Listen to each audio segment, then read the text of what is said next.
আর বান্দা যখন এই রকম হয়ে যায়, ফরজ ইবাদত পালন করে, নফল ইবাদত পালন করে, আল্লাহর গাইডেন্সের ভিতরে বাইরে যায় না, আল্লাহ যেটা বলেছেন ওটা দেখে, যেটা শুনতে বলেছেন ওটা শোনে, যেটা হাত দিতে বলেছেন ওটা দেয়, যেটা হাত দিতে বলেন দেয় না, ওই বান্দা তখন ওলা ইন সাআলানি লাউতিয়ান্নাহু ওয়ালা ইন ইসতাআযা বি লাউইযান্নাহু, ওই বান্দা আমার কাছে যে দোয়া করবে আমি আল্লাহ ওই দোয়াই কবুল করে নেব।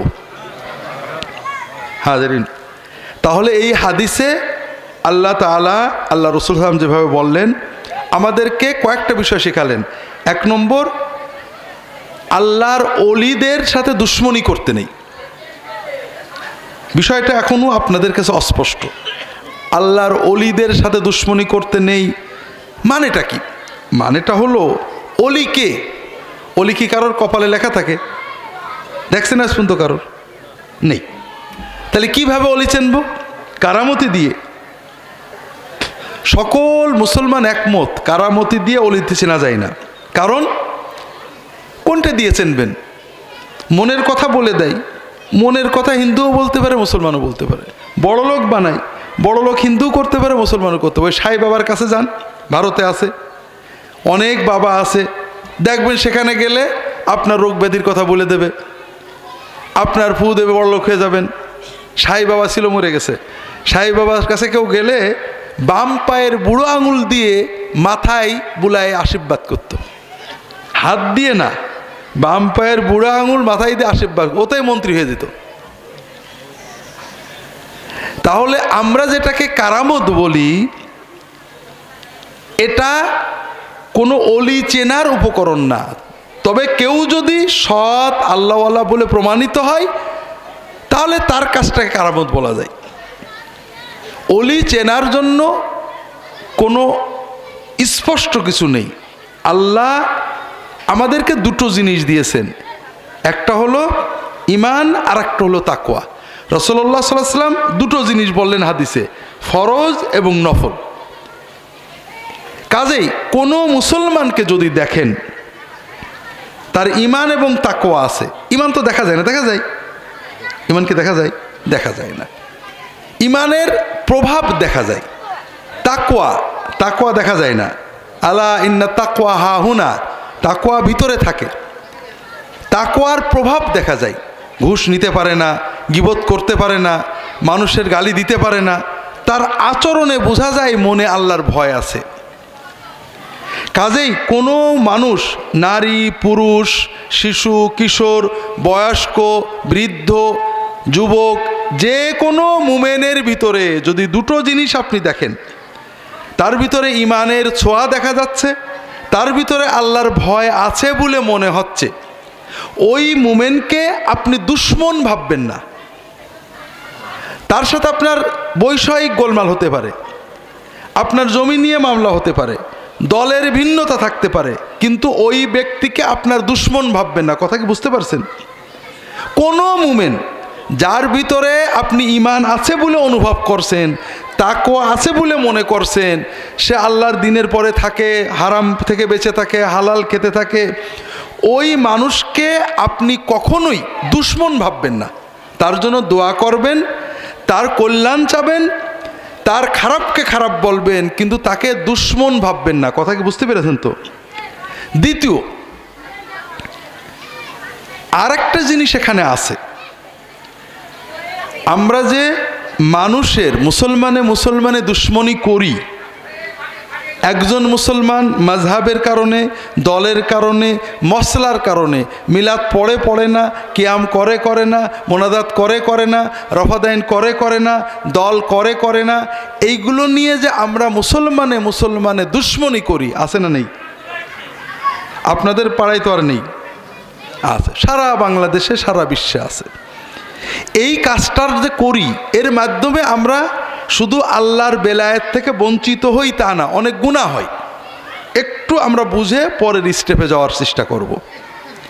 আল্লাহ রাসূল সাল্লাল্লাহু আলাইহি ওয়াসাল্লাম বলছেন, লা তাদখুলুল জান্নাতা হাত্তা তুমিনু ওয়ালা তুমিনু হাত্তা তাহাব্বু আওয়ালা আদুল্লুকুম আলা শাইইন ইযা ফাআলতুমুহু তাহাবাবতুম আফশুস সালামা বাইনাকুম। তোমরা ইমানদার না হলে জান্নাতে যেতে পারবে না। তাহলে জান্নাতে যাওয়ার শর্ত কি ভাই? ইমান। এটুকু আমরা মানি, কিন্তু এর পরেরটা আবার সমস্যা আছে। ওয়ালা তুমিনু হাত্তা তাহাব্বু, তোমরা মুসলমানরা একে অপরের মহব্বত যদি না করো তাহলে ইমানদার বলে গণ্য হবে না।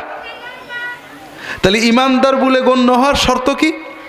সকল মুমিনকে মহব্বত করা, ইমানই মহব্বত। ও আমার মুমিন ভাই, যেমন আমরা দুনিয়াতে বুঝি, আমাদের দেশের বড় বড় রাজনৈতিক দলের ভিতরে বিভিন্ন গ্রুপ আছে না?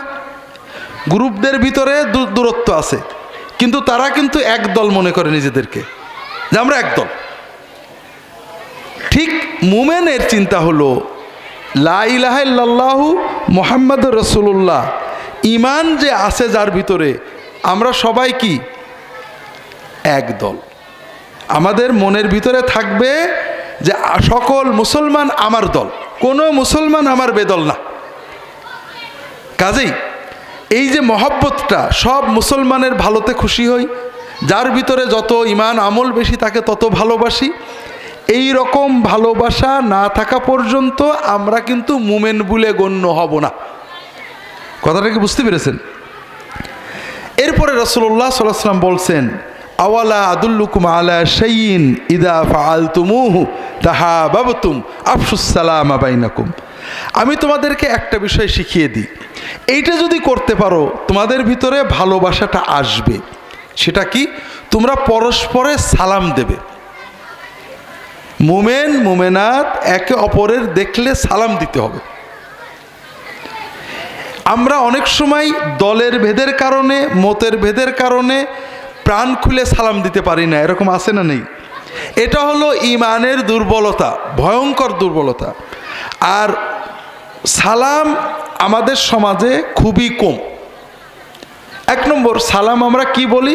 সালাম আলাইকুম, এটা তো সালাম হলো না, ইট মারা হলো। আসসালামু আলাইকুম অন্তত যতটুকু পারি শুদ্ধ বলবো। কেন বলবো?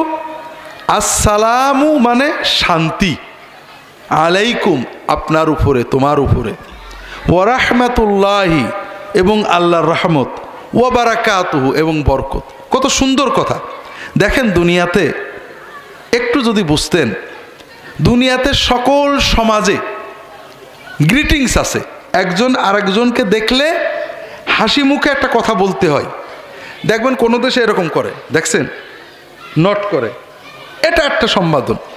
কেউ এরকম করে, কেউ আগে বলতো গুড মর্নিং, গুড ইভিনিং, এখন বলে হাই, মানে হাই হাই, তোমার সাথে দেখা হলো কেন, হ্যাঁ আমার নাস্তা পানি দেওয়া লাগে কিনা। তো এই যে হাই হাই, নট করা, নমস্তে, নমস্কার, আদাব, যাই বলি না কেন, এগুলো আন্তরিকতা বুঝায় যে আপনার প্রতি আমি শ্রদ্ধাশীল, আপনার ভালো চাই, আর কিছু বুঝাই না। কিন্তু যখন বলবেন আসসালামু আলাইকুম ওয়া রাহমাতুল্লাহি ওয়া বারাকাতুহু, এটা শ্রদ্ধা, আন্তরিকতা বোঝানোর চেয়েও এক্সট্রা কি বললো?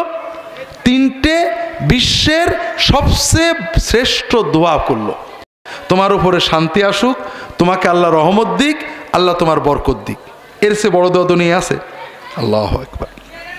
আমরা কত হতভাগা, আমরা সালাম দিই না, আর যাদের বেশি দেওয়া দরকার তাদেরই দিই না।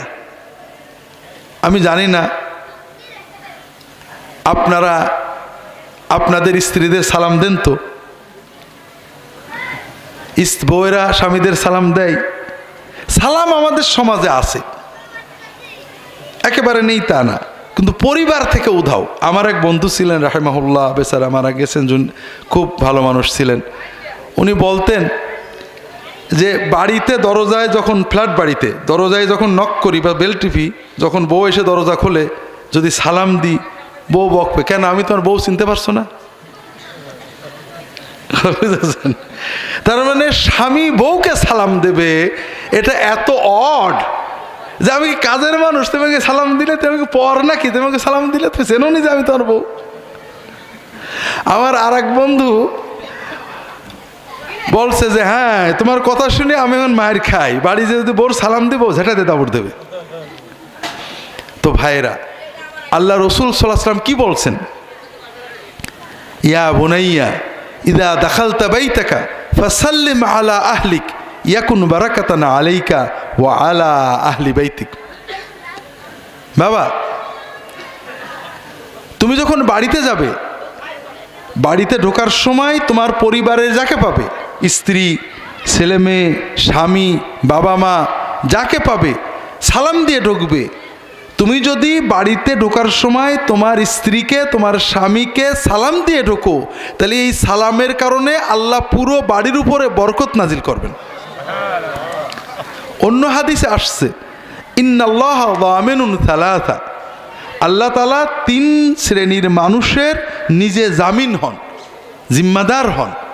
তার এক শ্রেণী মান দাখালা বাইতাহু বিসালাম, যে বাড়িতে ঢোকার সময় সালাম দিয়ে বাড়িতে ঢুকবে, আল্লাহ নিজে ওই ব্যক্তি যতক্ষণ ওই বাড়িতে থাকে তার নিরাপত্তার জিম্মাদারি নেন। আল্লাহু আকবার। ভাইরা, সালাম মানে 3টে শ্রেষ্ঠ দোয়া। আমি আমার বউকে সালাম দেব, ছেলে মেয়েকে সালাম দেব, আব্বা আম্মাকে সালাম দেব। বাপ মা ছেলে মেয়েকে দেখলে হাসে, সালাম দেয় না, পরের দেখলে সালাম দেয়, অর্থাৎ পরের জন্য দোয়া করে, নিজের ছেলে পেলের জন্য দোয়া করে না। অথচ মাসনুন সুন্নত দোয়া, বানোয়ার দোয়া না করে সুন্নত দোয়া করেন। আপনি আপনার ছেলে মেয়েকে, বউকে, স্বামীকে দিনের ভিতরে 112 সালাম দিতে পারেন, পারেন না? প্রত্যেক সালামে যদি 30টা নেকি হয়, 100 বার সালামে কত নেকি হয়? 3000 নেকি। এরপরে 100 সালামে 300টা দোয়া হয়েছে, শান্তি, বরকত, রহমত। আল্লাহ যদি একটাও দোয়া কবুল করে তাহলে তো আমাদের জীবনে নিয়ামত এসে গেল, ঠিক না? এরপরে বরকত, সালামের কারণে আল্লাহ পুরো পরিবারের উপর বরকত দান করবেন। হেফাজত, আল্লাহ নিজে জামিন হবেন। এই যে এতগুলো ফজিলত, বরকত, কিন্তু আমরা করি না, সুন্নত। কারণ আমরা যদি এইসব পাই, একজনের লস হয়, সেই কেজন? হ্যাঁ, শয়তান মনের ভিতরে দেয়, ছি ছি ছি ছি, নিজের বরকে কেউ সালাম দেয়, নিজের বউকে সালাম দেয়, কি লজ্জার কথা। দেখবেন কদমবুসি করে, কিন্তু করে না, তখন লজ্জা করে না। কারণ কদমবুসি করাতে শয়তানের কোনো লস নেই, ওতে 1 পয়সার সোয়াব নেই, ওটাতে বাজে কাজ। হযরত ফাতেমা রাদিয়াল্লাহু তাআলা কোনোদিন বাপের কদমবুসি করেননি। হাতে চুমু খেয়েছেন, কপালে চুমু খেয়েছেন, পায়ে কোনোদিন চুমু খাননি, হাতও দেননি। আয়েশা কোনোদিন স্বামীর পায়ে কদমবুসি করেননি। আবু বকর, ওমর, ওসমান, আলী রাদিয়াল্লাহু তাআলা কেউ রাসূলুল্লাহ কদমবুসি করেননি। কোন সাহাব নতুন মুসলমান হতে এসে কেউ হয়তো পা চুমু খেয়েছেন, পরে মুসলমান হয়ে আর খাননি। এটা ইসলামী আদব না। ইসলামী আদব সালাম, মুসাফা, এগুলো সওয়াব। কপালে হাতে চুমু খাওয়া বাবা, সন্তানের, মায়ের, মেয়ের, এগুলো ইসলামী আদব। আপনি যতই কদমবুসি করেন, শয়তানের কোনো লস আছে নাকি? কাজে ওখানে লজ্জা লাগে না। হাত দিচ্ছে পায়ে, তাও লজ্জা লাগছে না, কিন্তু মুখে একটু সালাম দেবে লজ্জা লাগে।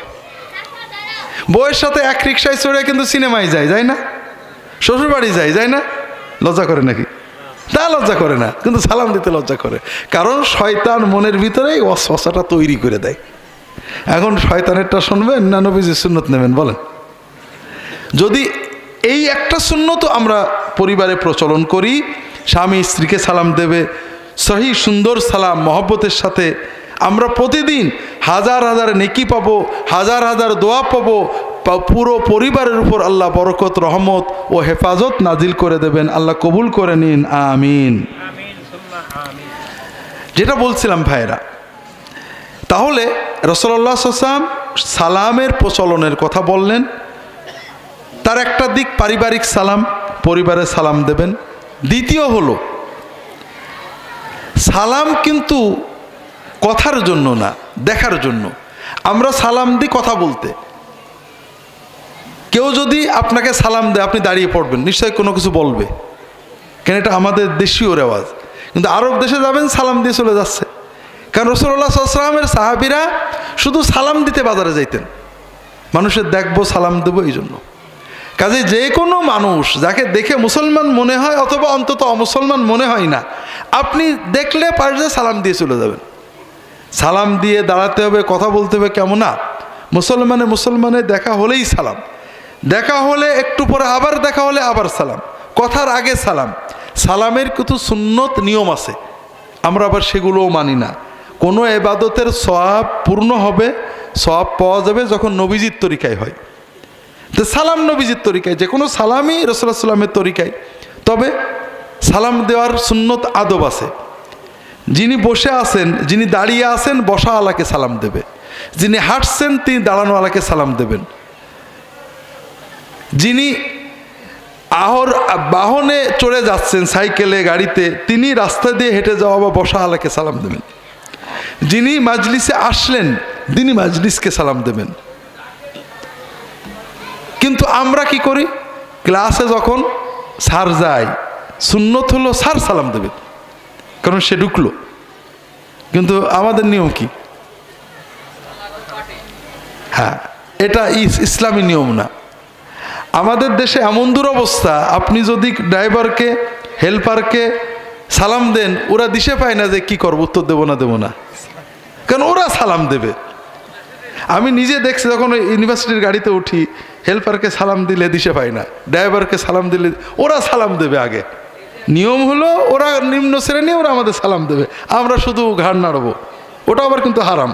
সালাম শুনে ঘাড় নাড়া কিন্তু হারাম। সালামের জবাব মুখে যে সালাম দিয়ে তাকে শুনিয়ে বলা ইসলামের নির্দেশ। তো যেটা বলছিলাম ভাইরা, এই সালামের প্রচলনে আমাদের মহব্বত বাড়বে, আর মহব্বত বাড়লেই ঈমান আসবে।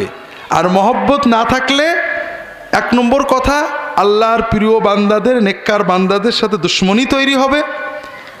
আরও কিছু গুনাহ হয়, দুশ্মনী ছাড়াও কিছু গুনাহ আছে। ছোট্ট একটা গুনার কথা আপনাদের অল্প বলবো, যেটা আমরা সবাই করি। সেটা হলো, মুসলমান যখন আর এক মুসলমানকে খারাপ জানে, তখন এই মুসলমান ওই মুসলমানের গীবত করে। গীবত শোনেন? গীবত মানে কি? গীবত কি সত্য কথা না মিথ্যা কথা? মিথ্যা কথা, আসলে ঠিক না। গীবত শতভাগ সত্য কথা, 100% সত্য না হলে ওটা গীবত হবে না। গীবত হওয়ার জন্য প্রথম শর্ত হলো ওটা 100% সত্য হতে হবে। মিথ্যা হলে সেটাকে বলা হয় অপবাদ, বদনাম, মিথ্যা বদনাম। আর গীবত হওয়ার জন্য শর্ত কি? প্রথম শর্ত কি? শতভাগ সত্য হইতে হবে।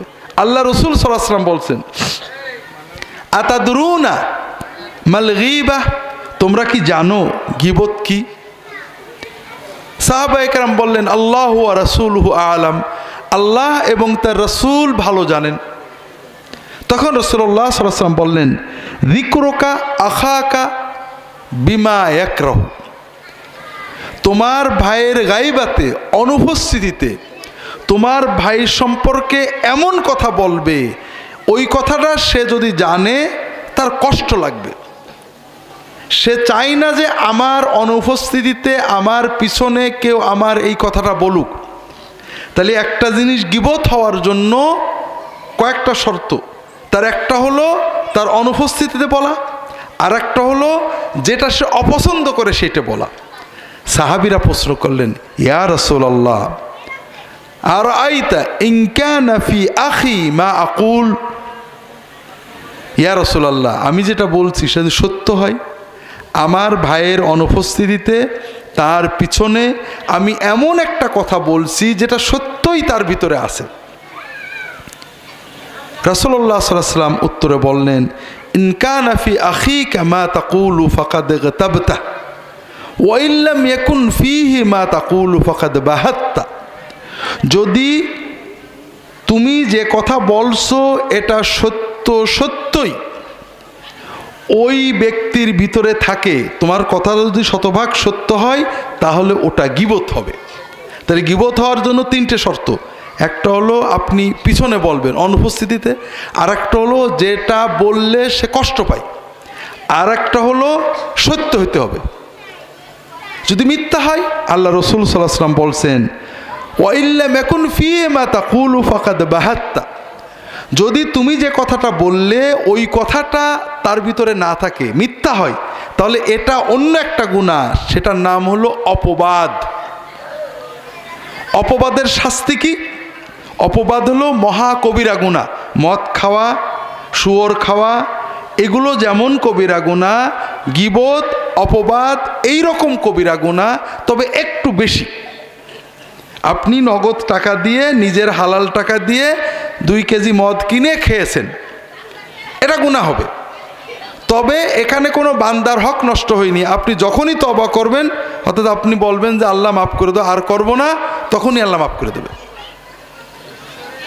কিন্তু আপনি গীবত করেছেন, অপবাদ করেছেন, অথবা যে কোনোভাবে অন্য মানুষের হক নষ্ট করেছেন, আল্লাহর কাছে তওবা করেছেন, আল্লাহ আমি অন্যায় করে মাফ করো, আর করব না, এটাতে 16 আনা মাফ হবে না। ওই যার ক্ষতি করেছেন তার কাছে মাপ নেওয়া লাগবে। আর এজন্যই আল্লাহ রসুল সাল্লাল্লাহু আলাইহি ওয়াসাল্লাম বলছেন,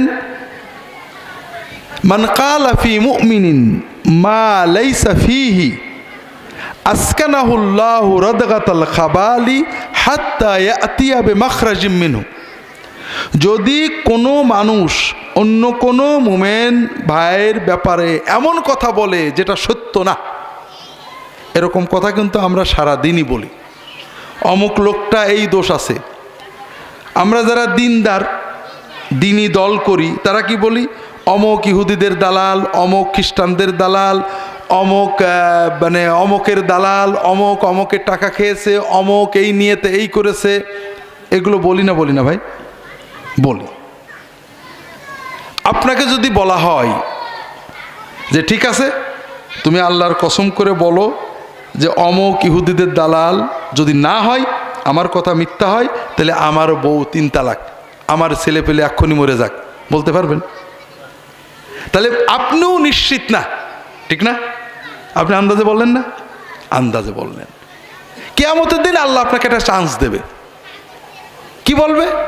যে বান্দা, তুমি দুনিয়াতে আমার অমুক বান্দার ব্যাপারে এই কথাটা বলেছিলে সে ইহুদিদের দালাল, খ্রিস্টানদের দালাল, সে গোপনে অমুকের টাকা খায়, সে অমুক কাজ করে, সে এই নিয়েতে এটা করে। এই যে কথাটা বলেছিলে, এটা ডকুমেন্ট আমাকে দাও, দলিল দিবা। আসকানাহুল্লাহু রাদগাতাল খাবালি হাত্তা ইয়াতিয়া বিমাখরাজিম মিনহু। যতক্ষণ তুমি দলিল না দিতে পারবে, ততক্ষণ আল্লাহ তাআলা ওই বান্দাকে, ওই যে ব্যক্তি অপবাদ করেছিল, মুমিনের নামে মিথ্যাচার করেছিল, আন্দাজে অপবাদ দিয়েছিল, ভিত্তিহীন অপবাদ দিয়েছিল, ওই লোকটাকে জাহান্নামীদের রক্ত, পুজ, পেশাব, পায়খানা যেখানে থাকে ওর ভিতরে তার অবস্থান দিয়ে বলবেন, তুমি যতদিন ডকুমেন্ট না দিতে পারো এখানে থাকো। নাউজুবিল্লাহ বললেন না? এইরকম গুনাহ আমরা করি না, কোনো লাভ আছে ভাই? 2 টাকা লাভ আছে বলেন তো? 2 টাকাও লাভ নেই ভাই। একটা ভেজাল দিয়ে, ওজনে কম দিয়ে 10 টাকা লাভ করেছেন, দোজকে 10 দিন পড়লেও তো মনের সান্ত্বনা হবে, বাড়িতে বিরিয়ানি খাইছিলাম। এই মিথ্যা অপবাদ দিয়ে কী পাচ্ছি আমরা? এক দল আরেক দলের বিরুদ্ধে, এক মুমিন আরেক মুমিনের বিরুদ্ধে। ভাইরা, আল্লাহর হস্তে বলি, যে কথা আপনি ডকুমেন্ট দিয়ে প্রমাণ করতে পারবেন না, সেই কথা বলবেন না। আপনি আমার কথার সমালোচনা করেন যে আব্দুল্লাহ জাহাঙ্গীর এই কথা বলেছে, এটা ঠিক না, কোনো সমস্যা নেই, কারণ আপনি জানেন ডকুমেন্ট আছে, আমি বলেছি। কিন্তু আপনি এটা বলেন না যে আব্দুল্লাহ জাহাঙ্গীরের মনে এইটা ছিল বলে এইটা বলেছে। আপনি কার মন দেখেছেন? আল্লাহ কিয়ামতের দিন জিজ্ঞেস করবে তো। অথবা বলেন না আব্দুল্লাহ জাহাঙ্গীর অমুকের কাছে টাকা নেওয়ার কারণে এটা বলেছে। ডকুমেন্ট আছে আপনার কাছে? আছে? বলবেন না, কোনো না, আমি বলে না, দুনিয়ার কারোর ব্যাপারে আপনি। বিষয় হচ্ছে কি ভাইয়েরা, একদিন আমাদের একা আল্লাহর সামনে দাঁড়াতে হবে, ঠিক না? এই দুনিয়ার মারামারি, মাতবরি সব শেষ হয়ে যাবে, যেখানে আল্লাহ ইনসাফ করবেন। আল্লাহ এক বান্দার ক্ষতি করে আর এক বান্দাকে জান্নাত দেবে না। আপনি আল্লাহর কাছে কোটি গুনাহ করেছেন, মাপ পাবেন, কিন্তু আল্লাহর আরেক বান্দার ক্ষতি করেছেন, এটা আল্লাহ ওই বান্দার পারমিশন ছাড়া মাফ করবেন না, তার কাছে মাপ নিতে হবে আপনাকে। কাজেই ভাইয়েরা, এই যে আমরা এক গ্রুপ আর এক গ্রুপের, এক দল আর এক দলের, এক রাজনৈতিক দল আর এক ধর্মীয় দল আর এক ধর্মীয় দলের, এক ব্যক্তি আর এক ব্যক্তির নামে অগণিত কথা বলছি, এর 95% মিথ্যা, ডকুমেন্ট ছাড়া, মিথ্যাতার প্রমাণ। আপনাকে যদি বলা হয় যে কসম করে বলেন যে এইটা যদি মিথ্যা হয় আমার বউ তালাক, বলবেন না আপনি। এইটা যদি মিথ্যা হয় কালকের ভিতরে আমার ছেলে মরে যাক, আপনি বলবেন না, বলতে পারবেন? আর এইভাবে যেটা পারবেন না, আপনি নিশ্চিত হন আপনি আন্দাজে বলেছেন, আর আন্দাজে কথা বলাটাই হারাম। আল্লাহ কোরআনে নিজে এটা বলে দিয়েছেন, ইয়া আইয়ুহাল্লাযীনা আমানু ইজতানিবু কাসীরাম মিনায-যন্ন, হে মানুষেরা তোমরা অধিকাংশ সন্দেহ বাতিল করো, বর্জন করো। ফাইন্না বা'দায-যন্নি ইসমু, ধারণা, সন্দেহ এটা পাপ। আল্লাহ রাসূল সাল্লাল্লাহু আলাইহি ওয়াসাল্লাম বলে ইয়াকুমুয-যন্না ফাইন্নায-যন্না আকযাবুল হাদিস, সন্দেহ, ধারণা, মনের আন্দাজে কিছু বলো না, এটা সবচেয়ে মিথ্যা কথা। দ্বিতীয়, আমরা এক মুমিন আর এক মুমিনের বিরুদ্ধে যেটা বলি এটার 5% সত্য কথা, আর সত্য হলে সেটাকে কি বলা হলো? গীবত। গীবত হওয়ার জন্য রাসূলুল্লাহ সাল্লাল্লাহু আলাইহি ওয়াসাল্লাম 3টে শর্ত দিলেন, মনে আছে তো? কয়টা শর্ত? 1 নম্বর হলো সত্য হইতে হবে, 2 নম্বর তার পিছনে হইতে হবে, 3 নম্বর যে কথা বললে সে কষ্ট পায় এরকম কথা হইতে হবে। আমরা অনেক সময় মনে করি ওর আমরা সামনেও বলতে পারি, বলেন না? বলেন না? বলেন না? সামনে যেটা বলতে পারেন সেইটা পিছনে বলাই হলো মহা কবিরা গুনাহ, গীবত। আল্লাহ কোরআনে এই আয়াতে বলছেন, ইয়া আইয়ুহাল্লাযীনা আমানু ইজতানিবু কাসীরাম মিনায-যন্নি ইন্না বা'দায-যন্নি ইসম ওয়ালা তাজাসসু ওয়ালা ইয়াগতাব বা'দুকুম বা'দা, তোমরা একে অপরের দোষ খুঁজে বেড়ায়ো না, আর দোষ খোঁজা ছাড়াও যদি কোনো গোপন দোষ জানো, কেউ কারোর পিছনে গীবত করো না। আইয়ুহিব্বু আহাদুকুম আইয়াকুলা লাহমা আখিহি মাইতাম ফাকারিহতুমু, তোমরা কি চাও তোমার মরা ভাইয়ের গোশতটা খাও? চান নাকি? ভাই মারা গেছে, 1-1.5 মণ গোশত আছে, কবরে দিলে তো পোকাই খাবে, লস হবে, কাজে ফ্রিজে রেখে দিই, কেটে কেটে রান্না করে খাবো, এরকম চিন্তা মনে আসে নাকি? যদি মনে কেউ বলে তাহলে কি ঘৃণা আসে না লোভ আসে? ঠিক গীবতের পরে এরকম ঘৃণা আসলে তখন বুঝবেন যে আপনি মুমিন হয়েছেন, ওলি হয়েছেন, যার জবান আল্লাহর হুকুমে চলে। 2-1টা হাদিস বলি ভাইয়েরা, আল্লাহ রাসূল সাল্লাল্লাহু আলাইহি ওয়াসাল্লাম গীবতকে কত ভয়ঙ্করভাবে নিন্দা করেছেন। হযরত রাসূলুল্লাহ সাল্লাল্লাহু আলাইহি ওয়াসাল্লাম বসে আছেন, রাসূলুল্লাহ সাল্লাল্লাহু আলাইহি ওয়াসাল্লামের পাশে তার স্ত্রী আয়েশা রাদিয়াল্লাহু তাআলা আনহা বসে আছেন। আয়েশা রাদিয়াল্লাহু তাআলা আনহা বসে কথা বলছেন। সফিয়া নামে রাসূলুল্লাহ সাল্লাল্লাহু আলাইহি ওয়াসাল্লাম আরেক বিবি আসছেন, তিনি বসে কিছু কথা বলে চলে গিয়েছেন। সতীনের পারে সতীনের একটু রাগ থাকতেই পারে, কেউ চায় না যে আমার স্বামী আমার চেয়ে অন্য কেউ ভালোবাসুক, এটা ন্যাচারাল। তো ন্যাচারাল স্বাভাবিকভাবে আয়েশা বলছেন রাদিয়াল্লাহু তাআলা আনহা, ইয়া রাসূলুল্লাহ হাসবুকা মিন সফিয়া কাযা ওয়া কাযা, ইয়া রাসূলুল্লাহ আপনার বিবি সফিয়া কত আর ভালো, তার তো এই এই দোষ আছে। সত্য দোষের কথা বললেন। আয়েশা রাদিয়াল্লাহু তাআলা আনহার এই কথা শুনে রাসূলুল্লাহ সাল্লাল্লাহু আলাইহি ওয়াসাল্লাম বললেন, ইয়া আয়েশা লাকাদ কুলতি কালিমাতান লাউ মুজিজাত বিমাইল বাহরি লামাজাজাতহু, আয়েশা তুমি এই যে একটা সত্য কথা বললে, সফিয়ার একটা সত্য দোষের কথা তুমি তার পিছনে বললে, এই কথাটার ভিতরে এত গুনাহ, এত পাপ, এত নোংরা, এত দুর্গন্ধ আছে যে এই কথাটাকে যদি সমুদ্রের পানিতে ফেলে দেওয়া হয় পুরো পানি নাপাক হয়ে যাবে। তো ভাইরা বলেন তো, এইরকম কথাকে আমরা দিনের ভিতর 2-1টা বলি না? বলি না? দুটো 3টে তো হবে।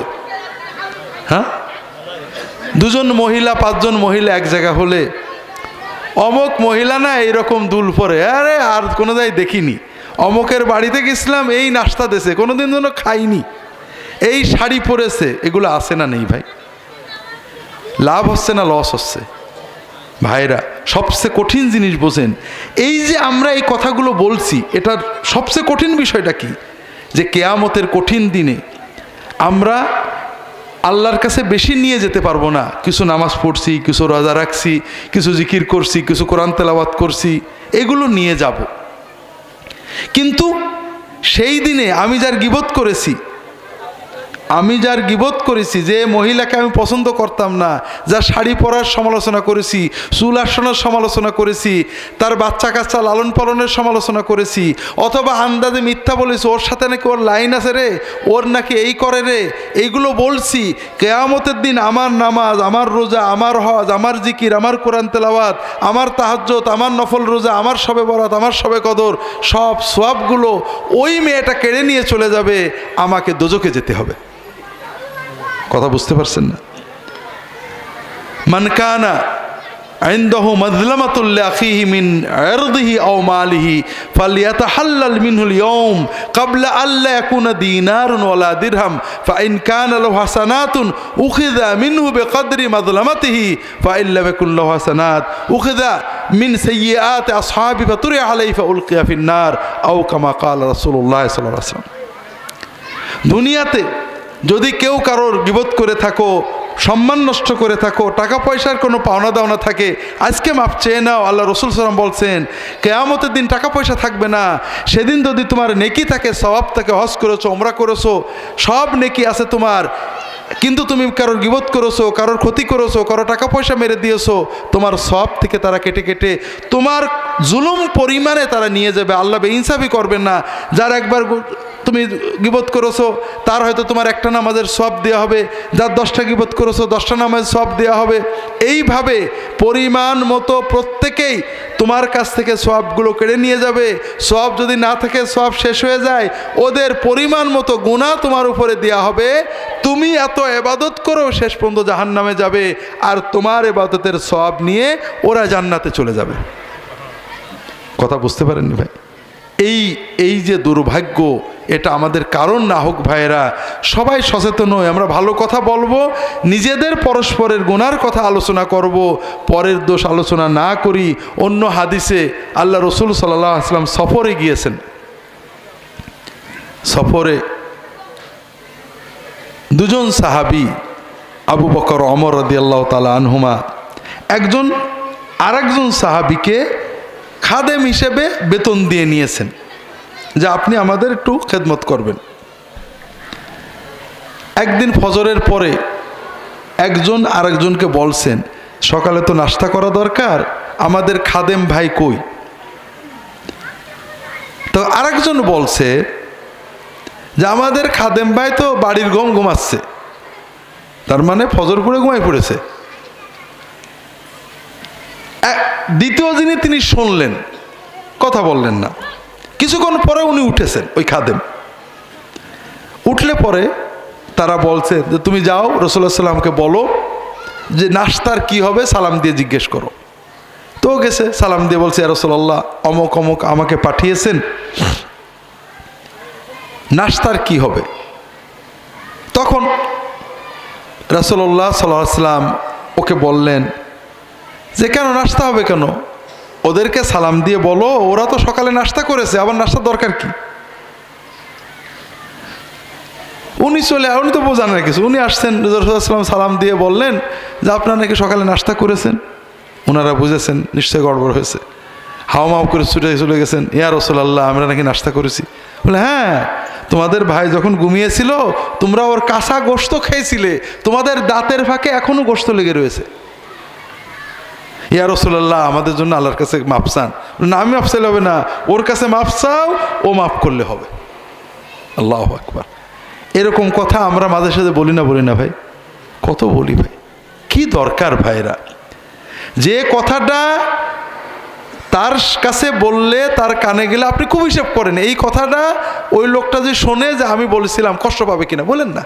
কোনো দরকার নেই তো আমাদের বলার। এগুলো না বলে আমরা খুব ভালো থাকতে পারি ভাই, কোনো কষ্ট হবে না, ব্যবসায় লস হবে না, টাকা পয়সার কোনো বরকত নষ্ট হবে না, পরিবারের অশান্তি হবে না। শুধু আমরা এই পাপগুলো করি। আর এক ঘটনায় রাসূলুল্লাহ সাল্লাল্লাহু আলাইহি ওয়াসাল্লাম সফরে যাচ্ছেন, সময় দেওয়া আছে, সাহাবীরা আসবে, সবাই একসাথে যাবেন। সবাই আসছে, একজন আরেকজনকে বলছে যে আমাদের অমুক ভাই কই গো? সে আবার উত্তর দিচ্ছে যে আমাদের অমুক ভার তো শাস্তে গুছতেই ফিঙে রাজা, কাপড় চোপড় রেডি হতেই দেরি হয়ে যায়, একটু মস্করা করে বলেছে। রাসূলুল্লাহ সাল্লাল্লাহু আলাইহি ওয়াসাল্লাম শুনেছেন, কিছু বলেননি। পরে যাত্রা শুরু হয়ে গেছে। কিছু দূরে যে মরুভূমির ভিতরে যেয়ে দেখেন যে একটা গাধা, বন্য গাধা মরে লাশটা পা উঁচু করে উল্টে, মরা লাশ, শুকনো পচা লাশ। তখন রাসূলুল্লাহ সাল্লাল্লাহু আলাইহি ওয়াসাল্লাম একটু দাঁড়িয়ে বলছেন, অমুক অমুক কই গো? ওই দুইজনকে ডেকেছেন। ওই দুইজন আসছে। ইয়া রাসূলুল্লাহ লাব্বাইক। বলে শোনো, ইযহাবা ফাকুলা মিন জিফাতে হাযাল হামার, যাও এই যে মরা গাধাটা আছে ওর গোশত খাও। ইয়া রাসূলুল্লাহ, এটা কি সম্ভব? রাসূলুল্লাহ সাল্লাল্লাহু আলাইহি ওয়াসাল্লাম বললেন, ওই যে আসার আগে তোমাদের অনুপস্থিত ভাইয়ের ব্যাপারে যে সমালোচনা করছিলে, তার ব্যাপারে যে আপত্তিকর মন্তব্য করছিলে, ওইটাতে যে গুনাহ হয়েছে, যে নোংরামি হয়েছে, এই মরা গাধার গোশত খেলে তার চেয়ে কম নোংরামি হবে। তো ভাইরা, এই গীবতটা কোথার থেকে আসে? এই শত্রুতা থেকে। আপনি যাকে ভালোবাসেন তার কিন্তু গীবত করতে পারেন না। কাজে আপনি যখন সকল মুমিনকে ভালোবাসবেন, আহা আমার মুমিন ভাই যত গুনাহ করে আল্লাহর মাফ করে দাও, দেখবেন আপনার মুখ থেকে গীবত বেরোবে না। কথা কি বুঝতে পেরেছেন? এই গীবতের মতো মহাপাপ, মরা ভাইয়ের গোশত খাওয়ার মতো পাপ, শুয়োরের গোশত খাওয়া, মদ খাওয়া, শিয়েল খাওয়া, যাই খান না কেন, মরা খাওয়া, এগুলো কখনো কখনো আল্লাহ তাআলা বলেছেন জরুরতে খাওয়া যায়, জান বাঁচাতে খাওয়া যায়, কিন্তু গীবত করা যায় কোরআন হাদিসে কোথাও নেই। একান্ত শুধুমাত্র মানুষের জীবন বাঁচাতে বলা যেতে পারে। যেমন একজন মেয়ে বিয়ে দেবে, একজন চাকরি দেবে, ভাই অমুকের চাকরি দেব, লোকটা ভালো কিনা, তখন আপনি তার দোষ থাকলে বলতে পারেন, যেন লোকটা ক্ষতিগ্রস্ত না হয়। কথা কি বুঝতে পেরেছেন? এছাড়া কখনো ইচ্ছা করে কারোর কোনো গোপন দোষের কথা বলবেন না। না বললে কি হবে? আল্লাহ রসুল সাল্লাল্লাহু আলাইহি ওয়াসাল্লাম বলছেন, মান সাতারা মুসলিমান সাতারাহুল্লাহু ফিদ দুনিয়া ওয়াল আখিরাহ। যদি আপনি কোনো মুসলমানের গোপন দোষ গোপন রাখেন, গোপনে মদ খায়, গোপনে অন্যায় করে, গোপনে একটা খারাপ কাজ করে, যে পাপের কারণে অন্য কারোর ক্ষতি হচ্ছে না, ও খারাপ হচ্ছে, গুনাহ হচ্ছে, মহাপাপ হচ্ছে, কিন্তু অন্য কারোর সম্পদ লুট হচ্ছে না, ক্ষতি হচ্ছে না, এই রকম ব্যক্তিগত পাপ অন্যায় আপনি গোপন করে রেখেছেন, কাউকে জানা, আপনি জানেন লোকটা গোপন একটা অন্যায় করে, আপনি বলেননি কাউকে। আল্লাহ রসুল সাল্লাল্লাহু আলাইহি ওয়াসাল্লাম বলছেন, যদি কেউ এভাবে অন্যের দোষ গোপন রাখে, আল্লাহ তাআলা ওই ব্যক্তির দোষ দুনিয়াতে এবং আখিরাতেও গোপন করে রাখবেন। আমাদের দোষ নেই ভাই? বলেন তো নেই? আমাদের সব দোষ দুনিয়ার মানুষ জানুক, এটাকে আপনি চান? যদি আপনি চান যে আল্লাহ তাআলা যিনি সব দোষ জানেন আমার দোষগুলো গোপন করে রাখুক, তাহলে আপনি আল্লাহর বান্দাদের দোষ গোপন করে রাখবেন। জানলে বলবেন না, কারোর কাছে বলবেন না। হ্যাঁ, যদি এমন কিছু হয় যে দোষটার কারণে কারোর ক্ষতি হয়ে যাবে, শুধু ক্ষতি থেকে বাঁচানোর জন্য যতটুকু বলা দরকার বলতে পারে, অথবা যার কাছে বললে সংশোধন হতে পারে তাকে বলতে পারেন, তবু এইটুকু বলবেন যেটুকু না বললে নয়। যেমন শুয়োরের গোশত প্রয়োজন ছাড়া, জীবন বাঁচানো ছাড়া খাবো না, কারোর দোষের কথা কারোর কাছে বলবো না। রাসূলুল্লাহ সাল্লাল্লাহু আলাইহি ওয়াসাল্লাম সাহাবী উকবা ইবনে আমির মিশরের গভর্নর ছিলেন। তার পাশের বাড়ির ভিতরে কিছু মানুষ মদ খায়। মদ ইসলামে হালাল না হারাম? কঠিন হারাম। মদের শাস্তি হলো 40 ঘা বা 80 ঘা বেত, শরীয়তে নির্ধারিত শাস্তি, পুলিশে দেবে। উকবা ইবনে আমিরের সেক্রেটারি পিএস বলছে যে আমাদের পড়শিরা ঘরের ভিতরে দরজা বন্ধ করে মদ খাচ্ছে, পুলিশ ডেকে আনি। তখন উনি বলেন, না না না না, খবরদার, ওদের বেইজ্জত করো না, পুলিশ জানলে কেস হলে বেচারা বেইজ্জত হয়ে যাবে, তুমি ওদের হেদায়েত করো, নসিহত করো, বলো, বুঝাও। বলে আমি বুঝাইছি, শোনে না। বলে না, খবরদার, আরো বুঝাও, আরো বুঝাও। আল্লাহ রসুল সাল্লাল্লাহু আলাইহি ওয়াসাল্লাম বলেছেন, মান সাতারা মুসলিমান ফাকান্নামা আহইয়া মাউউদাতাম মিন কবরিহা। যদি কেউ কোনো মুসলমানের দোষটা গোপন করে রাখে, যে দোষ জানলে ওর বেইজ্জতি হওয়া ছাড়া কারোর লাভ নেই, আর যা গোপন থাকলে কারোর কোনো ক্ষতি নেই, ওর সম্মানটা বেঁচে যায়। কারোর যদি কেউ দোষটা গোপন করে রাখে, জেনেও কাউকে না বলে, তাহলে কেমন সওয়াব হয়। একজন জীবন্ত একটা বাচ্চাকে পুঁতে ফেলার জন্য কবর দিয়ে আসছিল, তাড়াতাড়ি যে সেই কবরের ভিতরতে মেয়েটাকে যদি জান বাঁচিয়ে তুলে আনতে পারে, একটা কবর দেওয়া জীবন্ত মেয়েকে তুলে আনলে যেমন সওয়াব হয়, আল্লাহ খুশি হন, ওই রকম খুশি হন যদি আল্লাহ কারোর দোষ কেউ গোপন করে, তার উপরে আল্লাহ খুশি হন। কাজেই ভাইরা, এই যে আপনি এটা কখন পারবেন? যখন আপনি বুঝতে পারবেন যে আমার ভাই, ওর দোষটা প্রকাশ করে লাভ কি। কাজেই মোমেন যখন আমরা সবাইকে ভালোবাসবো, তখন আমাদের এই মহাপাপগুলো থেকেও বাঁচবো, অনেক সওয়াব অর্জন করতে পারবো। আল্লাহ তাআলা তৌফিক দান করুন, আমিন। এই হাদিসটা আমরা শুধু একটু বুঝে শেষ করি। সেটা হলো, আল্লাহর ওলি হওয়ার জন্য রাসূলুল্লাহ সাল্লাল্লাহু আলাইহি ওয়াসাল্লাম দুটো পর্যায়ের জিনিস বললেন এবং অলির আলামতও বললেন। আল্লাহর অলির কিছু আলামত আছে, আপনি নিজে যাচাই করতে পারবেন। তা আগে দুটো পদ্ধতি আগে বুঝে নিই। একটা হলো ফরজগুলো পালন করতেই হবে, এর কোনো বিকল্প নেই, অপশন নেই। আর একটা হলো সাধ্যমতো নফল ইবাদত করতে হবে। ফরজ, আমাদের প্রথম ফরজ হলো ঈমানকে বিশুদ্ধ করা। প্রথম ফরজ কি? প্রথম ফরজ কি? ঈমান। ঈমান নষ্ট হয় এমন কিছু থেকে বেঁচে থাকে। ঈমান নষ্ট হয় কিসে? শিরক, কুফর। শিরক মানে আল্লাহ ছাড়া আর কাউকে আল্লাহর রুবুবিয়ত অথবা উলুহিয়তের কিছু দেওয়া। আল্লাহ আমাদের রব এবং আল্লাহ আমাদের মাবুদ। রব এজন্য তিনি আমাদের খাওয়ান, পরান, রিজিক দেন, হায়াত দেন, মৌত দেন, ভালো করেন, মন্দ করেন কে? যদি কেউ মনে করে আল্লাহ ছাড়া কারোর এই ক্ষমতা আছে, অথবা আল্লাহ কাউকে কোনো ক্ষমতা দিয়েছেন, ভান্ডার দিয়েছেন, ইচ্ছা করলে সে মানুষের ভালো মন্দ করতে পারে, এটা শিরক। আর আল্লাহর মাবুদ হিসেবে আমরা নামাজ পড়ি, সেজদা করি, রোজা রাখি, মানত করি, ভরসা করি কার উপরে? যদি কেউ আল্লাহ ছাড়া কারোর উপরে ভরসা করে, কারোর নামে মানত করে, বিপদে পড়ে কাউকে ডাকে, কারোর কাছে দয়া চায়, এটা হলো শিরক। এটা হলো আল্লাহর সাথে শিরক। আর কুফর কি? আল্লাহর দ্বীনের কোনো কিছু অবিশ্বাস করা, অস্বীকার করা। কোরআনে আছে, হাদিসে আছে, এমন কোনো কিছুকে অস্বীকার করা, অবিশ্বাস করা। নামাজ পড়ে, রোজা রাখে, হজ করে, যাকাত দেয়, মাহফিল করে, মসজিদ বানায়, কিন্তু পর্দা মানে না। আল্লাহ কোরআনে যে পর্দাটুকু দিয়েছেন ওটুকু মানে না, ঈমান থাকবে নাকি? পর্দার বিরুদ্ধে কথা বলে, ঈমান থাকবে না। কাজেই আমি নামাজ পড়ি, রোজা রাখি, হজ করি, যাকাত দিই, আবার আমি একজন বিশ্বাস করে যে সব হিন্দু, মুসলমান, বৌদ্ধ, খ্রিস্টান সবাই জান্নাতে যাবে, ঈমান থাকবে নাকি? কারণ হিন্দু, মুসলমান, বৌদ্ধ, খ্রিস্টান সবার নিজ নিজ ধর্ম পালনের স্বাধীনতা আছে এবং ইসলামই সর্বপ্রথম এই স্বাধীনতা দিয়েছে, এটাকে কেউ দেয়নি। সকল ধর্মে, বাইবেলে, অন্যান্য ধর্মে বারবার লেখা হয়েছে বিধর্মীদের মন্দির ভাঙো, বিধর্মীদের মেরে ফেলো। ইসলামে রাষ্ট্রের যুদ্ধ আছে, কোথাও মন্দির ভাঙার কথা নেই, বরং যুদ্ধের ময়দানেও যদি কোনো সন্ন্যাসী, ঠাকুর, যাজক থাকে, তার গায়ে হাত দেওয়া যাবে না। যুদ্ধ হবে রাষ্ট্রের জন্য, ধর্মের জন্য না। ধর্ম যার যার তার।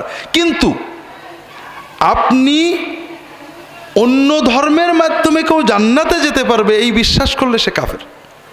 কারণ আল্লাহ কোরআনে বলেছেন, ইন্নাদ-দীনা ইনদাল্লাহিল ইসলাম ওয়া মান ইয়াবতাগি গায়রাল ইসলামে দীনান ফালা ইউকবালা মিনহু ওয়া হুয়া ফিল আখিরাতি মিনাল খাসিরিন।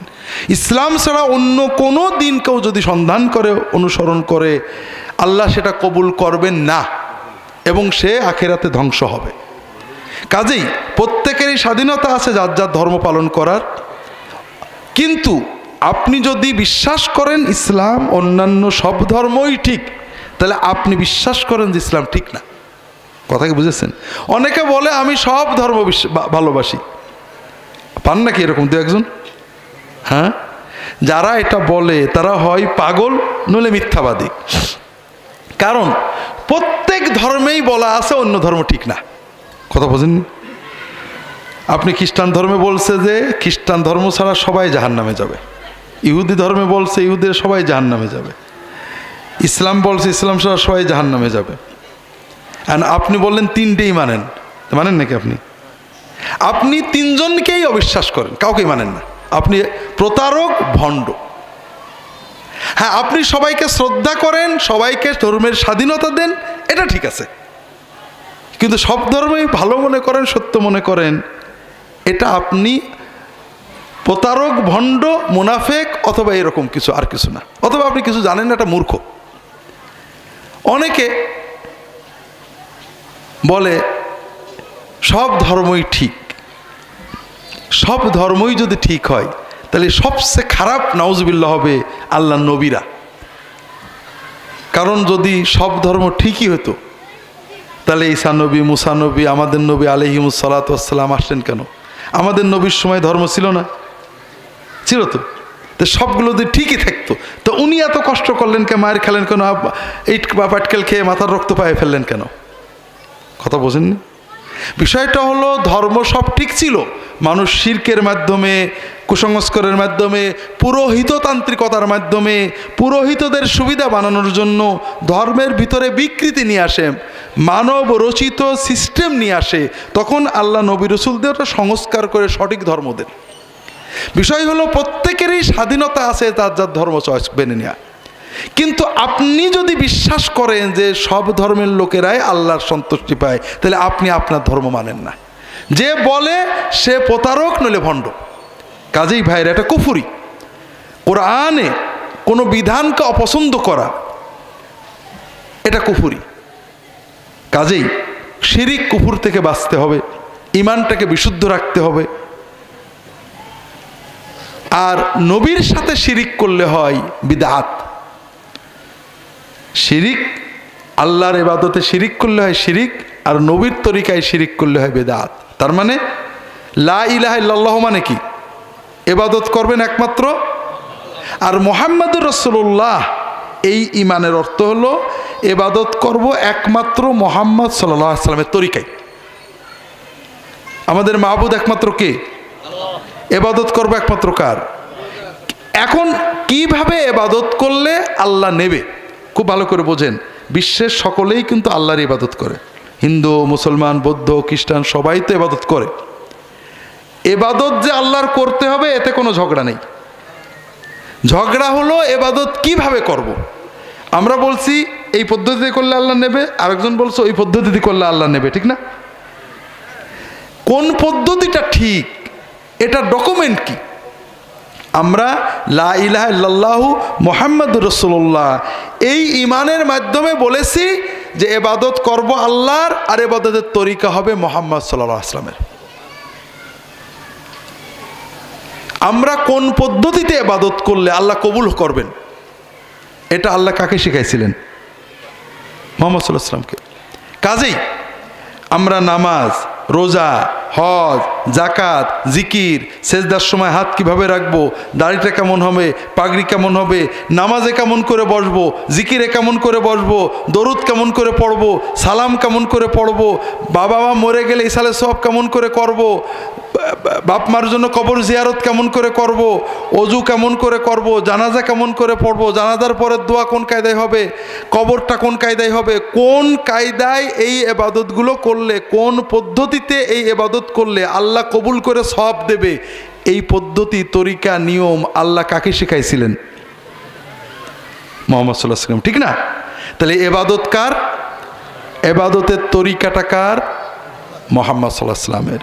মাবুদকে, মুর্শিদ, রাহবার একমাত্র কে? মুহাম্মদ সাল্লাল্লাহু আলাইহি ওয়াসাল্লাম। এটার নাম হলো ঈমান। কাজেই হয়তো আপনারা বলবেন, হুজুর, যে মুর্শিদ যদি একমাত্র মুহাম্মদ সাল্লাল্লাহু আলাইহি ওয়াসাল্লাম হন, তাহলে আপনারা এত পীর, মুর্শিদ, আলেম ওলামারা কি চাকরি করেন? এটা প্রশ্ন না? প্রশ্ন আছে না নেই? হতেই তো পারে। বিষয় হলো ভাইয়েরা, একটা বড় জামাত, আপনারা যারা হজে গেছেন, মনে করেন 1 লক্ষ, 2 লক্ষ, 5 লক্ষ, 20 লক্ষ লোকের জামাত, 1 কোটি লোকের জামাত, ইমাম কতজন হবে? অনেক হবে না? একজন হবে। তবে প্রয়োজন মতো মুকাব্বির অনেক হতে পারে না? অনেক হতে পারে, নো প্রবলেম। মুকাব্বিরের কাজ কি?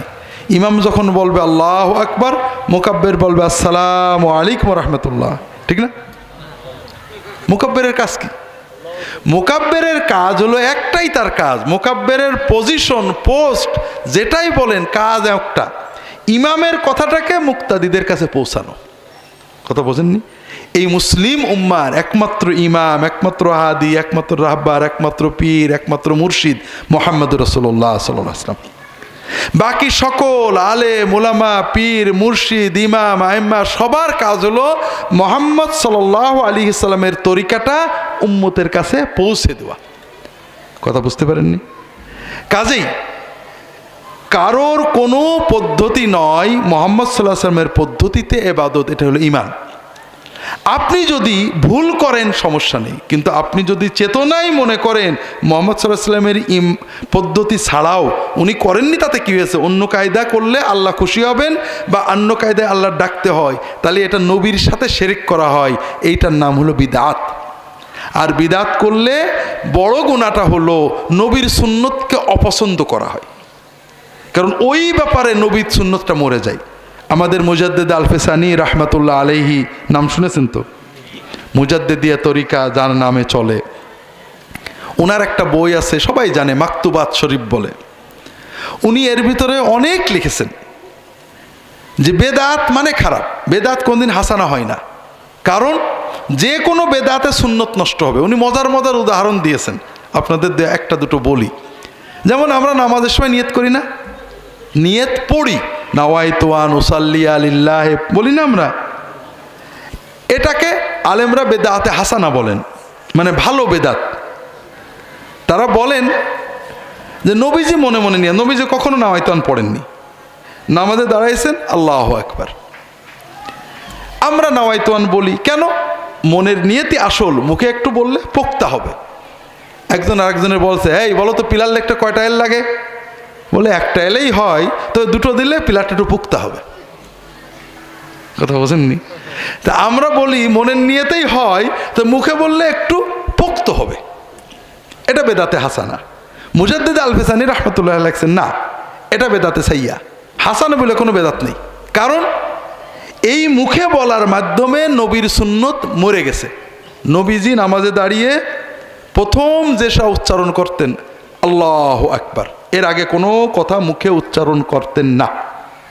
আমরা প্রথমে কি বলি? নাওয়াইতু আন উসাল্লি আল্লাহু আকবার। তো নবীজি প্রথমে আল্লাহু আকবার বলতেন, আমরা প্রথমে নাওয়াইতু আন বলি। নবীজি মুখ বুঝে থাকতেন, আমরা মুখ বড়বড় করি। নবীজি অন্তরের কালবের দিকে খেয়াল রেখে আল্লাহু আকবার বলতেন, আমরা ওই নাওয়াইতু আন করতে করতে রাকাত শেষ করে ফেলি। আমি পরশু দিন বোধহয় আমার মসজিদে নামাজে গেলাম, তো রুকুতে গেছে ইমাম, আমার পাশেই একজন আমার আগেই দাঁড়ালেন, আমি আল্লাহু আকবরে রুকু করলাম, উনি বেচারা নাওয়াইতু আন পড়তে পড়তে দেখি ইমাম সাহেব আল্লাহু আকবার সামি আল্লাহ বলে ফেলেছে। মজা হলো, আমি দেখলাম উনি ওই রাকাতটা ধরলেন, কি করবেন? তো এটা হলো আমাদের মানে বানানো জিনিস। ইসলাম কিন্তু খুব সহজ, প্রাণবন্ত, জীবন ঘনিষ্ঠ, কিন্তু আমরা অনেক জিনিস সুন্দর মনে করে বানিয়ে বড় জটিল বানাই ফেলেছি। আমাকে আগে যখন ইসলামিক টিভিতে প্রোগ্রাম ছিল, নিয়মিত তো ঢাকায় যাইতাম, তো ওই আরিসা মানে ঘাট পার হয়ে, পাটুরিয়া পার হয়ে মানিকগঞ্জের আগেই প্রথম যে সিএনজি স্টেশন মধুমতি, স্বভাবত ওখান থেকে সিএনজি নিতাম। এটুক তো পেট্রোলে যাইতে হয় বা এসে অকটেনে, তো ওখানে আমাকে চিনতো অনেকে টিভিতে দেখে, তো অনেক প্রশ্ন করতো। তা একদিন বলছে যে হুজুর ছোটোবেলায় 27টে বোধহয় বললো নাকি 21টা নিয়ত মুখস্থ করছি হুজুর। আমি 21টা নিয়ত আমার সব মুখস্থ আছে, তা আলহামদুলিল্লাহ। তো হুজুর যদি শোয়ার সময় জানাজার নিয়তটা পড়ে শোয়া যায়, তাহলে নাকি মরে গেলে শহীদের সওয়াব হয়। তা আমি কষ্ট পাইলাম আসলে ভাই, বিশ্বাস করেন এই সরল মানুষটা ছোটোবেলায় যে 27টে নিয়ত মুখস্থ না করে 27টে সুন্নত দোয়া মুখস্থ করতো, কতই না ভালো হতো। কিন্তু ওর তো কোনো দোষ নেই, আমরা সিস্টেম বানাই ফেলেছি। অথচ শোয়ার সময় রাসূলুল্লাহ সাল্লাল্লাহু আলাইহি ওয়াসাল্লাম ছোট্ট একটা নিয়তের চেয়েও ছোটো দোয়া শিখিয়েছেন। সেই দোয়াটা পড়ে শুলে আল্লাহ রাসূল সাল্লাল্লাহু আলাইহি ওয়াসাল্লাম বলছেন, তুমি মরে গেলে জান্নাতে যাবে, আর যদি বেঁচে ওঠো আল্লাহ তোমাকে হেফাজত করবে। কত সুন্দর দোয়া, কত ছোট্ট ছোট্ট দোয়া, এর বদলে যদি সে শিখতো কতই না ভালো হতো। তো এই জন্য আমরা যখন মুখে নিয়ত করি, তখন রাসূলুল্লাহ সাল্লাম যে অন্তরটাকে আল্লাহমুখী করে করতেন, মুখে এই সুন্নতটা নষ্ট হয়ে যায়। এই জন্য মুজাদ্দিদ আল ফিসানি রাহমাতুল্লাহ আলাইহি বলছেন যে কোনো বেদাতে হাসানা, যত হাসানাই বলো তোমরা, ওটা হাসানা হতে পারে না, ওর দ্বারা সুন্নত নষ্ট হবেই। আর এই জন্য যারা বেদাত মহব্বত করেন তাদের কাছে যদি আপনি সব বুঝুন, সর্বশেষ একটা কথা তারা বলবেন, আরে সব কিছু কি নবীর তরিকায় হয় নাকি? শোনেননি এরকম কথা? শুনেছেন? আপনি যখন বলবেন যে দেখো নবীজি তো এরকম করে জিকির করেননি, নবীজি তো এরকম করে খানা করেননি, কি বলবে? সব কিছু কি নবীর তরিকায় হয় নাকি? এই যে লাইট জ্বালাইছো, মাইক জ্বালাইছো, এত কিছু হয়, হাজিরিন কথাটা এইটা না। দুনিয়ার কাজ নবীজি আমাদের ছেড়ে দিয়েছেন, তোমরা তোমাদের মতো গবেষণা করে এগো, কিন্তু আল্লাহকে খুশি করতে যে কাজটা করতে হবে, এটা কার তরিকা হইতে হবে? খুব ভালো করে বোঝেন, যেখানে সওয়াব সেখানে সুন্নত লাগবে। যেমন মনে করেন একজন যদি আমাকে বলে যে হুজুর আমি রিক্সা টিক্সা চালাই, একটু ক্লান্তে বাসায় গেলে বউ মুড়ি টুড়ি দেয়, হুজুর শুয়ে শুয়ে কি খাওয়া যায়? তা আমি বললাম যে হ্যাঁ, শুয়ে খাওয়া যায় আছে। তো এখন সে শুয়ে শুয়ে মুড়ি খাচ্ছে, তার এক বন্ধু বললে এই শুয়ে খাচ্ছেন কে, বসে সুন্নত মতো বসে খা, সওয়াব হবে। এই খবরদার মাতবর, আমি আব্দুল্লাহ জাহাঙ্গীর বলেছে শুয়ে খাওয়া যায়, আমি আর বসেই খাবো না। কথা হলো নাকি? আরে দুনিয়ার কাজে ওটা জায়েজ আছে, কিন্তু সওয়াব পেতে গেলে নবীর তরিকা লাগবে।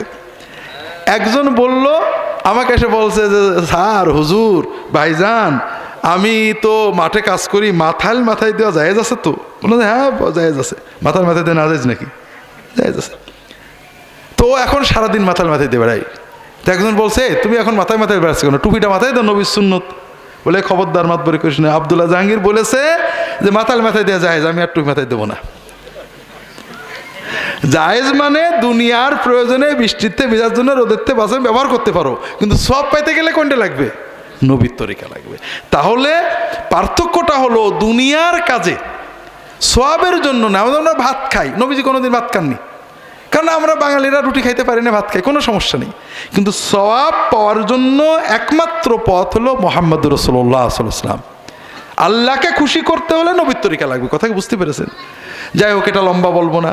দ্বিতীয় ফরজ হলো আমরা জানি 5 ওয়াক্ত নামাজ আদায় করা, শুধু নিজের নয়, নিজের পরিবারের নামাজ পড়ানো।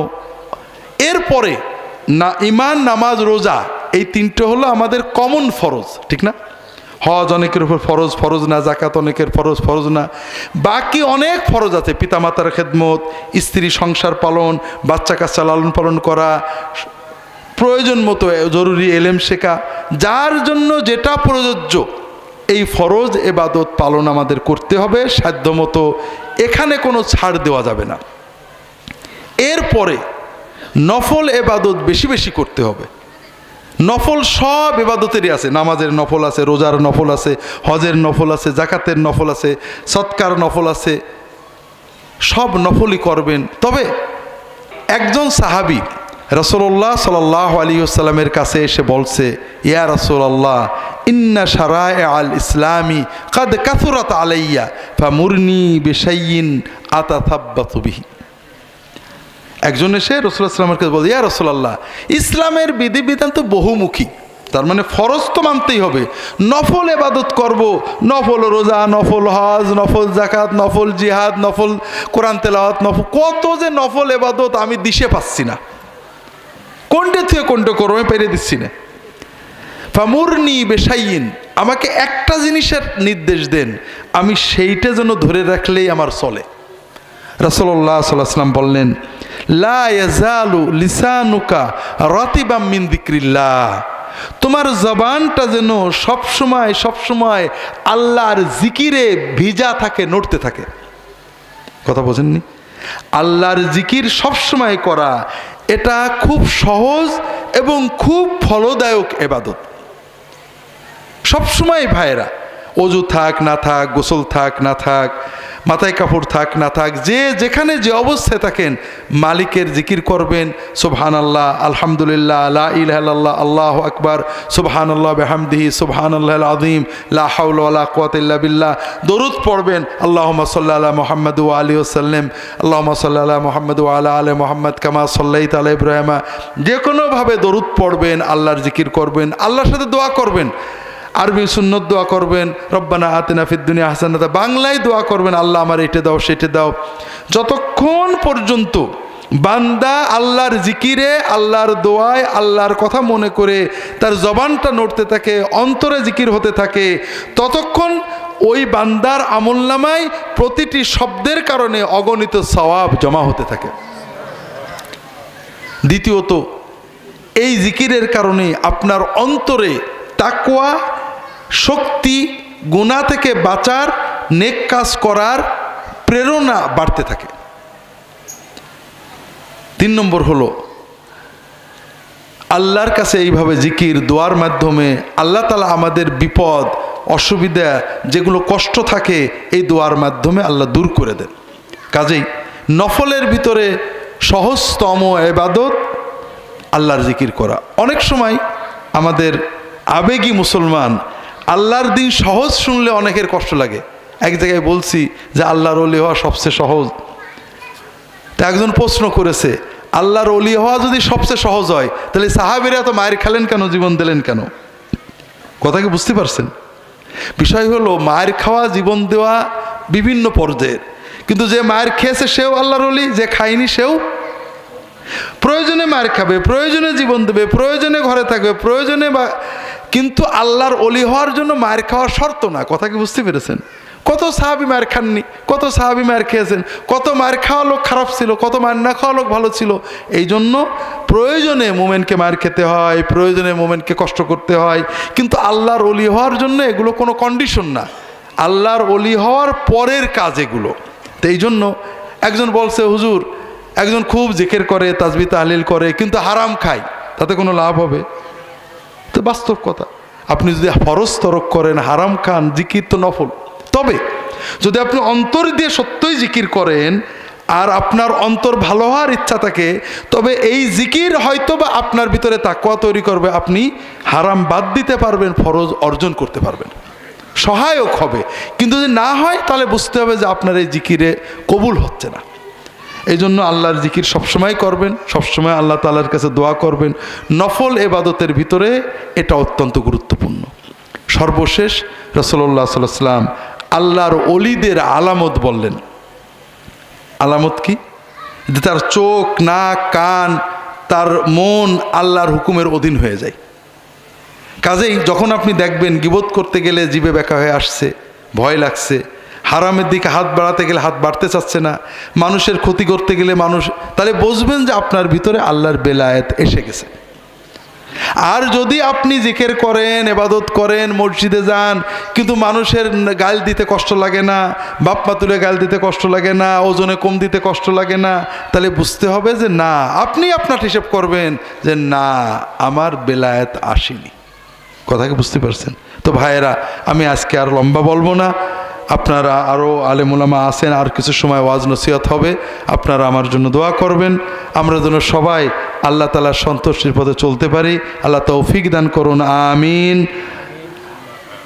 আগামী কাল অবশ্য দূরে, এখান থেকে দূরে আমাদের শেখপাড়ার কাছে প্রায় 30-35 জন মানুষ খ্রিস্টান হয়ে গেছিলেন। অনেক জায়গায় মিথ্যা প্রতারণা দিয়ে মুসলমানদের খ্রিস্টান, তুমি ঈসা মসিহকে নাও, ঈসা মসিহ তোমার জন্য জীবন দিয়ে গেছে। কি পাগলের কথা! একজন আরেকজনের জন্য জীবন দিতে পারে নাকি? একজন আরেকজনের গুনার জন্য জীবন দিলে তো বাইবেল, তাওরাত সব মিথ্যা হয়ে যায়। যার যার পাপ, যার যার পুণ্য তার তার। একজন আমার জন্য দিন প্রচার করতে পারে, একজন আমার জন্য আল্লাহর কাছে দোয়া করতে পারে, কিন্তু আমার গুনাহ আরেকজন বহন করবে, তাহলে আমি কি করলাম?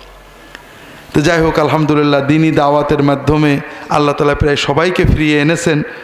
তো সেখানে মাহফিল আছে, অবশ্য দূরে আপনারা যেতে পারবেন না। আল্লাহু তাআলা আলাম।